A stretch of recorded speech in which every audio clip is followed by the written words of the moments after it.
Ade, it's very nice to meet you. And you? Could you tell me, what do you do?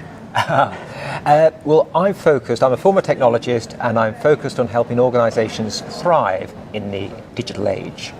That sounds really fascinating, and I would think that leadership is probably a big part of that, and that's what we're really focusing on at the moment.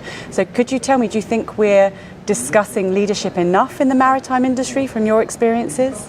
Well, I'm an outsider, so I'm only hearing what I'm seeing today. Yeah, it's important for you to talk about leadership. I guess it's how radical you're prepared to be. Very hierarchical, very traditional model that's been established over many, many years. You can't just walk away from that. I suppose one of the big things for me is the change away from dancing around a contract, employer-employee, and having more of a kind of trust-based partnership, almost like a kind of athlete-coach relationship. Now that sounds fanciful, but that's happening around the world in some organisations. And fundamentally it's underpinned by trust. So are there other verticals we could draw from your experiences? Are there other people we should be looking at and trying to emulate? Well, think of where the talent wars are most acute. People will be drawn to the best leaders. And I would say the tech sector is a good example there. Attracts very bright people.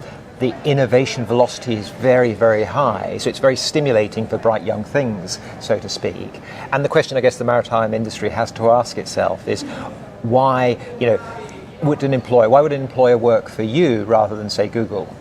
I think it's interesting that you bring up the tech sector, because obviously we quite often hear in this industry that we are very far behind every other sector.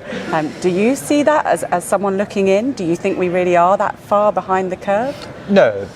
Most sectors, mature sectors, are set in their ways, and it's going to take very significant disruption to get them to change. The trouble is that for many organisations and many sectors, in fact, it's game over, but they just don't realise it yet.